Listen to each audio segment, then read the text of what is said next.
नमस्कार, मी बाबा बेलापूरकर। आपण पाहत आहात एकजूट महाराष्ट्र न्यूज।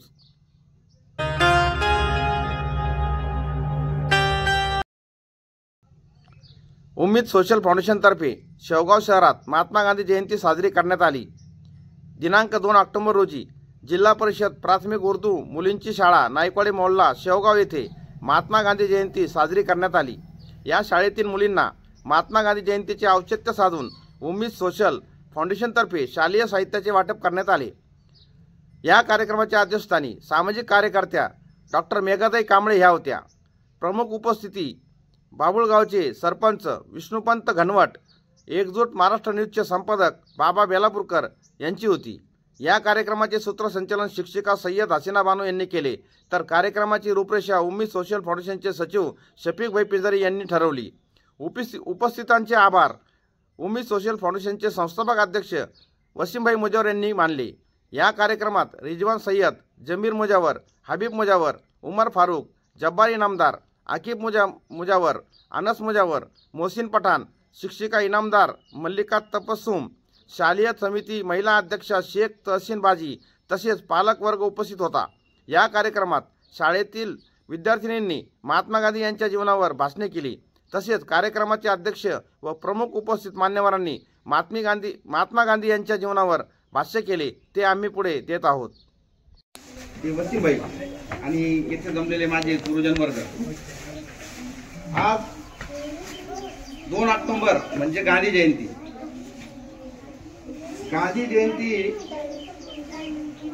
ही आपल्या भारताप्रमाणेच पूर्ण जगात साजरी केली जाते।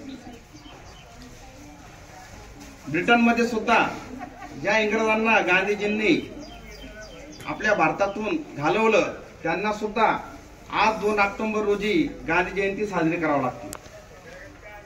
तसेच महात्मा गांधी आफ्रिकेमध्ये होते, काही काळ त्यांनी दक्षिण आफ्रिकेमध्ये घालवला, तेथे सुद्धा 2 ऑक्टोबर ही गांधी जयंती साजरी त्यांना त्या सरकारला करावी लागते। कारण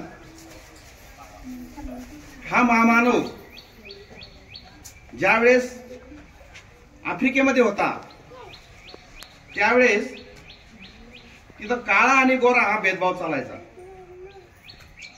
काळा आणि गोरा भेदभाव चालत असताना महात्मा गांधी सुद्धा काळे होते। त्यावेळेस गोऱ्या लोकांना, जे इंग्रज होते, ते राज्यकर होते, त्या इंग्रजांना वेगळी हाय क्वालिटीची ट्रीटमेंट मिळायची। आणि जे काळे आहे म्हणजे तिथील रहिवासी आहे, मूळ निवासी आहे, आणि परदेशातून जे काळे आलेले आहे म्हणजे भारत त्यावेळेस पारतंत्र्यात होता, त्यांना सुद्धा थर्ड क्वालिटीची ट्रीटमेंट मिळायची। एक दिवशी महात्मा गांधी रेल्वेने प्रवास करण्यासाठी निघाले आणि त्यांनी फर्स्ट क्लासचं तिकीट काढलं आणि ते त्या फर्स्ट क्लासच्या डब्यामध्ये बसले। त्या फर्स्ट क्लासच्या डब्यामध्ये बसल्यानंतर तिथं जे गोरे लोक होते त्यांची कुजबूज सुरू झाली आणि त्यांनी सांगितलं का महात्मा गांधी हा कोण माणूस आहे, त्याला आपण इथं पुढचं स्टेशन आलं म्हणजे त्याला उतरून देऊ। पुढचं स्टेशन आल्यानंतर ते गोरे तिथं आले आणि महात्मा गांधीला सांगितलं का तुम्ही खाली उतरा, थर्ड डब्यामध्ये जा। महात्मा गांधीने सांगितलं की मी फर्स्ट क्लासचं तिकीट काढलेलं आहे, त्याच्यामुळे मी इथं ह्या डब्यातच बसणार। ते म्हटले तुमची लायकी नाहीये फर्स्ट डब्यामध्ये बसण्याची, तुम्हाला थर्ड डब्यामध्ये बसावं लागेल, इथला असा रूल आहे। महात्मा गांधींनी ते ऐकलं नाही, तर महात्मा गांधीला खूप मोठ्या प्रमाणात गोऱ्या लोकांनी मारहाण केली। अशी मारहाण केली का त्यांचे सगळे रक्ताने सगळे कपडे माखले होते। म्हणजे महात्मा गांधींचा घोर अपमान झाला, कारण ते बॅरिस्टर होते, शिक्षित होते, तरी सुद्धा त्यांना ह्या विषमतेला सामोरं जावं लागलं आणि या विषमतेचे चटके त्यांना खावे लागले। त्याच वेळेस गांधीजींनी मनोमन असं सांगितलं आणि पटवलं स्वतःच्या मनाला की मी जगातून ही विषमता नाहीशी करीन, जगातून, भारतातून नव्हे, कारण ते दक्षिण आफ्रिकेमध्ये होते। त्यानंतर महात्मा गांधींनी तिथं शेतकऱ्यांचा एक फार मोठं आंदोलन उभारलं दक्षिण आफ्रिकेमध्ये आणि त्यांना तिथं हक्क मिळवून दिला। त्यानंतर गांधीजी भारतामध्ये आले. भारतामध्ये आल्यानंतर त्यांनी ही परिस्थिती पाहिली आणि त्यांनी ठरवलं का आता आपल्याला भारतामध्ये ह्या गोऱ्यांना हकलावं लागल. त्या पद्धतीने त्यांनी काँग्रेसच्या माध्यमातून ही चळवळ सुरू केली आणि आपला हा देश स्वतंत्र केला. माझं असं म्हणणं आहे, गांधीजी जयंती आपण साजरी करतो. हे गांधीजी आता 156 वर्षाचे झालेले आहेत. गांधीजी मेलेले नाहीत. जर गांधीजी मेले असते, महात्मा गांधी मेले असते, तर आज कोणताही नागरिक उपोषणात बसला नसता. कोणत्याही नागरिकाने किंवा संघटनेने आंदोलने केली नसती. कोणत्याही ज्याच्यावर अन्याय झाला त्या अन्यायग्रस्त समूहाने किंवा माणसाने सत्याग्रह केला नसता. आज जितके बी भारतामध्ये म्हणा, महाराष्ट्रामध्ये म्हणा, गावामध्ये म्हणा किंवा एखाद्या तालुक्यामध्ये, जिल्ह्यामध्ये जे आंदोलनं चालतात, तर ते आंदोलन गांधींची शस्त्राची देण आहे. गांधीजींचं शस्त्र सत्य, अहिंसा आणि सत्याग्रह हे 3 त्यांचे शस्त्र होते. आणि हे शस्त्र वापरून त्यांनी भारतामधून इंग्रजांना घालवलं आणि आपल्याला पारतंत्र्यातून वाचवलं. आज जे आपण जे विकासात्मक दृष्टिकोनातून आज आपला भारत पाहतो, ते गांधीजींचं पुण्यवर पाहतो. म्हणून मला असं म्हणणं आहे की गांधीजी कधीही मरणार नाही. गांधीजींची फक्त जयंती साजरी होणार. गांधीजी उत्तर त्यांचं वय वाढत जाणार. जोपर्यंत आंदोलन चालू आहे, जोपर्यंत उपोषण चालू आहे, जोपर्यंत अन्याय चालू आहे, त्या अन्यायाच्या विरोधामध्ये लढण्याकरता जोपर्यंत माणूस सक्षम आहे, तोपर्यंत प्रत्येकाच्या मनामध्ये, प्रत्येकाच्या शरीरामध्ये, प्रत्येकाच्या मेंदूमध्ये गांधीजी जिवंत आहे. एवढं बोलून मी माझे 2 शब्द संपवतो. जय हिंद, जय महाराष्ट्र. उर्दू मुली शेवगाव या ठिकाणी आज आपण मोठ्या आनंदाच्या आणि उत्साहाच्या वातावरणामध्ये राष्ट्रपिता महात्मा गांधी जयंती, त्याचप्रमाणे आज 2 ऑक्टोबर आहे. आज स्वतंत्र भारताचे दुसरे पंतप्रधान लाल बहादूर शास्त्री यांची सुद्धा जयंती आहे. त्या दोन्ही महान विभूतींना मी प्रथमतः या ठिकाणी विनम्र अभिवादन करतो. आजच्या या कार्यक्रमासाठी आपल्याला अध्यक्ष म्हणून लाभलेले, खरं पाहिलं गेलं तर मी 2000 साली शेवगावला कामाच्या माध्यमातून आलो आणि तेव्हापासून सामाजिक कार्यामध्ये अतिशय अग्रेसरपणे असणाऱ्या आणि निश्चित शेवगाव तालुक्याचा जो इतिहास आहे तो ज्या ज्या वेळेस लिहिला जाईल, ज्या ज्या वेळेस याच्यामध्ये सामाजिक काम कोणी केलं असं म्हणलं जाईल, तर त्यामध्ये आजच्या आपल्या कार्यक्रमाचे अध्यक्ष डॉक्टर मेधाताई कांबळे यांचं नाव सुवर्ण. ते काम आजही चालू आहे. खरंच मॅडम, तुम्हाला द्यावे तेवढे धन्यवाद कमी आहेत. आपण आपल्या कामाच्या माध्यमातून आजही वेळ देत आहेत, कार्यक्रमाला येत आहेत, मुलांना मार्गदर्शन करतायत. निश्चितप्रमाणे तुमच्यापासून एक वेगळी प्रेरणा शेवगाववासियांना नेहमीच मिळत राहिलेली आहे. त्याचप्रमाणे आपल्या आजच्या कार्यक्रमाचे प्रमुख दुसरे पाहुणे जे आहेत, ज्यांनी आत्ताच आपल्याला संबोधित केलं, ते बाबा बेलापूरकरजी एक महान हस्ती आहे. अनेक वेगवेगळ्या वेब सिरीज चालवतात, स्वतः पत्रकार आहेत, खूप मोठा टॅलेंट त्यांच्यामध्ये आहे आणि तेही आजच्या आपल्या कार्यक्रमाला प्रमुख पाहुणे म्हणून लाभलेले आहेत. त्याचप्रमाणे आमचे मित्र वसीमभाई मुजावर असतील, शफीकभाई असतील, उम्मीद फाउंडेशनच्या माध्यमातून वेगवेगळे कार्यक्रम घेऊन सामाजिक बांधिलकी जपण्याचा या ठिकाणी संकल्प त्यांनी जो केलेला आहे आणि त्यांचं जे काम आहे ते अतिशय वाजण्याजोगं आहे. त्याचप्रमाणे आजच्या कार्यक्रमाला उपस्थित परिसरातील सर्व महिला भगिनी आहेत, आमचे सर्व या ठिकाणी मित्रपरिवार आहे आणि बालमित्रांनो, खऱ्या अर्थानं आज आपण ज्या 2 महापुरुषांच्या जयंत्या साजऱ्या करत आहोत आणि त्यांनी जगाला जो मार्ग दाखवलाय, त्यांनी एकट्या भारताला मार्ग दाखवलेला नाही,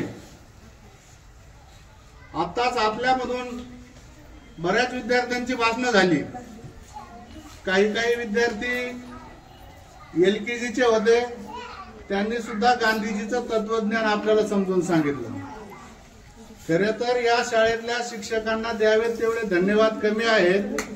इतक्या कमी वयामध्ये या बालमित्रांना, या मुलींना जी काही स्टेज डिअरिंग आपण देत आहात, जे काय त्यांच्या तोंडातून आपण वधवून घेत आहात, खऱ्या अर्थानं हा भारताचा सक्षम नागरिक पुढचा आपण घडवत आहात. आपल्याला पुन्हा एकदा मी धन्यवाद देतो. विकसित जे देश आहेत मॅडम, त्या विकसित देशामध्ये सर्वात जास्त पगार शिक्षकांना दिला जातो. तुम्ही आजही पहा जगाच्या पाठीवरती. कारण की देश घडवण्यामध्ये, देश विकसित करण्यामध्ये त्यांचा खूप मोठा वाटा त्या ठिकाणी असतो. आणि त्याचं सर्व चित्र आपल्याला या कार्यक्रमाच्या माध्यमातून या शाळेत पाहायला मिळालं. तुमचं पुन्हा एकदा अभिनंदन. आज आपल्याला सर्वांना गांधीजीच्या मार्गावर चालायचंय. गांधीजीने अहिंसेचा मार्ग स्वीकारला. ज्या ज्या वेळेस अन्याय झाले, अत्याचार झाले, गांधीजीचा जन्म ब्रिटिशकालीन भारतातला आणि गांधीजीचा मृत्यू हा स्वतंत्र भारतातला.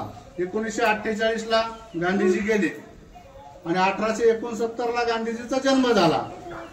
परंतु 1869 ते 1948 या प्रवासामध्ये गांधीजींना जे काही भोगावं लागलं, जे काही सहन करावं लागलं, जो काही या अन्यायाविरुद्ध लढा द्यावा लागला, उगाच भारत देश स्वतंत्र असा झालेला नाही. त्यामागे अनेक थोर महापुरुषांनी, अनेक थोर विभूतींनी आपलं योगदान दिलेलं आहे. त्यामागे त्यांचा त्याग आहे, त्यामागे त्यांचं समर्थन आहे, समर्पणाची भावना आहे. आणि या बलिदानासाठी त्यांनी सर्वस्व आपलं या भारत देशाच्या स्वातंत्र्यासाठी दिलेलं आहे. परंतु अनेकांनी वेगवेगळे मार्ग स्वीकारले. काही जहालमतवादी होते, काही मवाळ होते. गांधीजीचा मार्ग हा अहिंसेचा मार्ग होता. त्यांनी कधीही, मुलांनी सांगितलं, हातामध्ये बंदूक घ्यावा लागली नाही त्यांना कोणत्या लढ्यासाठी. शब्द हेच त्यांचं शस्त्र होतं आणि त्या शब्दाला एक वेगळी धार होती. आणि त्या शब्दानं त्यांनी हे जग जिंकण्याचा प्रयत्न केला. आताच बाबा बेलापुराकरांनी दक्षिण आफ्रिकेचं त्यांचं उदाहरण दिलं. त्यांनी हे जे काही काम केलं म्हणून दक्षिण आफ्रिका सरकारने त्यांना महात्मा ही पदवी दिली. महात्मा पदवी ही काही नुसती पदवी नाही, त्याच्यासाठी तेवढं महान कार्य करावं लागतं. आणि कामाने जे तुमचं नाव होतं, कामाने जे झालेलं नाव आहे ते तुम्हाला त्या पदवीपर्यंत नक्की घेऊन जातं. महात्मा पदवी अशी कोणालाही दिली गेली नाही, कोणालाही आपण देऊ शकत नाही. त्यासाठी त्या व्यक्तीचं काम त्या लेव्हलचं लागतं. आणि म्हणून दक्षिण आफ्रिकेमध्ये जो वर्णभेद असेल, जो रंगभेद असेल, तो दूर करण्याचं काम हे महात्मा गांधींनी केलं. आणि म्हणून महात्मा गांधीला दक्षिण आफ्रिकेने महात्मा पदवी दिली.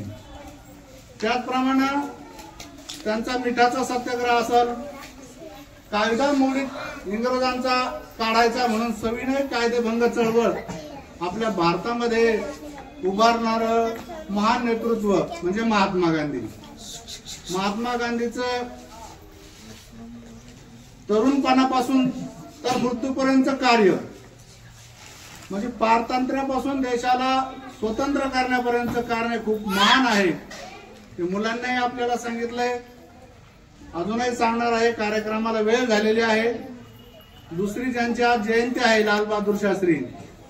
जय जवान जय किसानचा नारा लाल बहादूर शास्त्रींनी आपल्या देशामध्ये दिला. महात्मा गांधींना सामाजिकतेचं अंग होतं आणि लाल बहादूर शास्त्री हे राजकीय अंगाने पुढे गेलेले होते. मूर्ती लहान पण कीर्ती महान अशी त्यांची ख्याती होती. त्यांचा देह सुद्धा त्यांनी ताशकंद कराराच्या वेळी या ठिकाणी देशाला अर्पण केला. त्यांचा मृत्यूच त्या ठिकाणी झाला होता बाहेर ज्यावेळेस आपल्या ताशकंद करार होता त्यावेळेस. या दोन्ही नेत्यांनी जे काही आपलं योगदान दिलेलं आहे, जो त्यांचा त्याग आहे, तो संपूर्ण भारत देश जोपर्यंत या भूतालावरती चंद्र सूर्य असतील तोपर्यंत नक्कीच विसरणार नाहीत. आज आपण या शाळा व्यवस्थापनाने आम्हाला या ठिकाणी जे बोलवलं, तो मान सन्मान दिला, विशेषतः जे छोट्या बालकांनी आमचं वेलकम केलं ते पाहून मन आनंदित झालं. आणि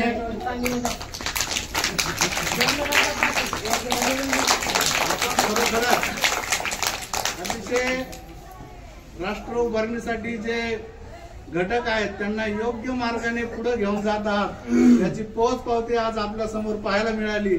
आपल्या सर्वांना एकदा धन्यवाद देतो. आम्हाला बोलवलं, आमचा मान कार्यक्रमाची सुरुवात करते. शाळेच्या ह्या छोटेखानी कार्यक्रमामध्ये आपण सर्व छोट्या छोट्या मैत्रिणी कार्यक्रमासाठी आला म्हणून तुमचं सर्वांचं सगळ्यात आधी स्वागत करते. आणि त्यानंतर तुम्हाला घडवणाऱ्या तुमच्या शिक्षिका, तसेच ते माझ्या सोबत असलेले बाबा बेलापूरकर, विष्णूजी गणवट, वसीमभाई मुजावर, शफीक पिंजारी आणि सर्वच रिजवान सय्यद, उमर फारूक, बब्बूभाई मुजावर, हबीब मुजावर, जाफर इनामदार, या सर्वांचेही मी कार्यक्रमाला बोलवलं म्हणून धन्यवाद करते. आणि मला तुम्हाला हे सांगायचे की आज आपण महात्मा गांधींच्या जयंतीसाठी एकत्र आलेलो आहे. तर त्यांचा जन्म कुठे झाला, ते लहानाचे मोठे कुठे झाले, त्यांनी भारताच्या स्वातंत्र्य लढ्यामध्ये कसं काम केलं, हे सर्व तुम्ही आता बरंचसं सगळ्यांनी ऐकलंय. मराठी समजतंय सगळ्यांना? समजतंय? मी असं धरून चालते कारण मला इतकं फ्लुएंट हिंदीत बोलता येणार नाही. ते असं धरून चालते की तुम्हाला हे समजतंय. आणि मैत्रिणींनो, आपण महाराष्ट्रात राहतो, आपल्याला मराठी आलंच पाहिजे, बरोबर आहे की नाही? इथे जास्त लोक कोण आहेत? सगळे मराठी आहे की नाही? आपल्याला मराठी आलं पाहिजे, किमान समजलं तरी पाहिजे असं मला वाटतं. तर महात्मा गांधीजींच्या सर्व त्यांच्या जीवन प्रवासाबद्दल, त्यांनी केलेल्या सत्याग्रहाबद्दल, त्यांनी केलेल्या अहिंसेच्या मार्गाबद्दल बरंच काही आपण ऐकलं. एक महत्वाच्या मुद्द्यावर मी तुमच्याशी चर्चा करणार आहे, तो म्हणजे त्यांनी जो सत्याचा जो मार्ग अवलंबला होता, तो कुणालाही न जमणारा अतिशय अवघड मार्ग आहे. आपण आपल्या परीने एवढं करून बघू, आजपासून 24 तास कुणीही खोटं बोलायचं नाही. करू शकता? उद्या आल्यानंतर तुमच्या मॅडमला हा रिपोर्ट द्या, किसी ने भी झूठ बोलने का नहीं, आज दिन भर झूठ बिल्कुल ही बोलने का नहीं, कल तक. तर आपण हा प्रयोग करून बघू. गांधीजींनी स्वतः माझे सत्याचे प्रयोग हे जे पुस्तक लिहिलं, त्या पुस्तकामध्ये त्यांनी त्यांच्या जीवनातील सगळे सत्य जगाच्या समोर मांडले. इतकं सोपं नाहीये, खूप अवघड गोष्ट आहे ती, आणि त्यांनी ते केलं. त्याच्यानंतर त्यांच्या कपड्याविषयी आपण ऐकलं. एका वस्त्रावर राहत होते, फक्त एक धोतर बांधून ते फक्त सगळीकडे फिरायचे. ऊन असो, वारा असो, पाऊस असो, इतकं तेही सोपं नाहीये. पुन्हा त्याच्यानंतर त्यांनी खादीच्या कपड्याचा वापर सगळ्यांना वापरायला कसा करायचा ते शिकवलं. स्वतः ते सूतकताई करायचे. स्वावलंबन, पुन्हा आपल्या स्वदेशी वस्तूंचा वापर करा, अशा सगळ्या गोष्टी आपल्याला त्यांनी इथल्या भारतातल्या जनतेला शिकवल्या. त्या काळामध्ये आपल्याला इंग्रजांचं पारतंत्र्य होतं, त्यावेळेचे विषय वेगळे होते, संदर्भ वेगळे होते. पण आपण त्यांच्याकडून काय काय घ्यायचं हे आपण आज ठरवायचं आहे. माझ्याजवळ कुठलंही शस्त्र नसेल तरी मी कोणतीही क्रांती करू शकतो, हे महत्वाचं त्यांनी आपल्याला दिलेलं तत्वज्ञान आहे. जे तत्वज्ञान आमच्यासारख्या लोकांना तर फारच म्हणजे अगदी उपयोगी होतं. महिलांनी जर ठरवलं तर घरामध्ये त्या किती मोठा सत्याग्रह करतात हे सगळ्यांना माहिती आहे. जर एखाद्या आईने ठरवलं मी आज स्वयंपाक करणार नाही, राग आला काहीतरी कारणाने आपले वडील आईला बोलले, आई काय करते? फक्त गप्प राहते, कोणाशीच बोलणार नाही, स्वयंपाक करणार नाही. तिने जर काहीच केलं नाही तर घर चालतं का? चालत नाही. स्वयंपाक होत नाही, धुणं होत नाही, घर झाडून होत नाही, काहीच होत नाही. हा कोणता आहे प्रयोग? अहिंसेचा आणि सत्याग्रहाचा हा प्रयोग आहे. तुम्हाला कळली त्याची ताकद किती आहे? आपल्या घरात कोणाला जेवायला मिळेल का आईने स्वयंपाक नाही केला तर? नाही मिळणार. तर या गोष्टीसाठी आपल्याला हे सगळं कोणी दिलं? बाबा बेलापूरकरांनी सांगितलं की या सगळ्या गोष्टींची देण आपल्याला गांधीजींनी दिलेली आहे. तर त्या गोष्टीचा आपण आयुष्यभर, आपणच नाही फक्त अख्ख्या जगात सगळीकडे त्याचा अवलंब केला जातो. आता मी एक छोटीशी गोष्ट सांगते तुम्हाला की तुम्ही तुमच्या आई वडिलांच्या प्रती, त्यांच्या प्रती किती तुम्ही हे राहायचं. म्हणजे त्यांनी आपल्याला शिक्षण देतात, त्यांनी आपल्याला लहानाचं मोठं करतात, आपल्यासाठी खर्च करतात. एक वेळेस आई वडील स्वतःसाठी काही गोष्टी घेत नाही पण मुलांसाठी घेतात. बरोबर आहे की नाही? घेतात ना? तर त्याच एक मी तुम्हाला एक छोटीशी गोष्ट सांगते आणि आपण थांबूया. एक मुलगी असते, ऐका, एक लडकी थी. मला थोडं हिंदी समजतं. एक मुलगी असते आणि ती तिच्या आईला, एक दिवशी तिची आई तिला सांगते की जा तेवढं इस्त्रीचे कपडे देऊन ये शेजारच्या दुकानामध्ये. तर ती मुलगी काय म्हणते की तिला शाळेमध्ये कुणीतरी सांगितलेलं असतं की कामाचा मोबदला मिळाला पाहिजे. म्हणजे इतर संदर्भात आलेलं असतं ते की कामाचा मोबदला हा नोकरी करणाऱ्या माणसाला मिळत असतो. तर तिने ती गोष्ट लक्षात ठेवली. मग ती आईने कपडे द्यायला सांगितले. तिने काय लिहिलं? ती म्हणे की आईचा आज हिशोब लिहून ठेवते. मग त्या मुलीने हिशोब लिहायला सुरुवात केली. तिने लिहिलं की इस्त्रीचे कपडे दिले 10 रुपये. त्याच्यानंतर तिची आई म्हटली जरा पाणी दे ग मला. तर पाणी दे म्हटल्यानंतर तिने आईला लिहिलं की पाणी दिले 10 रुपये. त्याच्यानंतर तिच्या आईने तिला दुकानात पाठवलं. काही किराणा आणायचा असेल, छोटस काहीतरी साखर असेल, चहा पावडर असेल, तर तिच्या आईने तिला आणायला लावलं. तिने लिहिलं किराणा आणून दिला 10 रुपये. असं तिने दिवसभर हिशोब केला. आणि दिवसभर हिशोब केल्यानंतर ती संध्याकाळी आईला म्हटली, आई माझे पैसे मला दे. तिची आई म्हटली की ठीक आहे, तू तुझा हिशोब केला, आता मी माझा पण हिशोब करते. तिच्या आईने पण तिचा हिशोब रात्री करणार आणि दुसऱ्या दिवशी सकाळी आई सांगणार होती. आईने तिचा हिशोब लिहिला आणि दुसऱ्या दिवशी सकाळी ती मुलगी म्हटली, आई हिशोब कर, तुझे किती पैसे झाले, माझे किती पैसे झाले. तिच्या आईने काय लिहिलं होतं?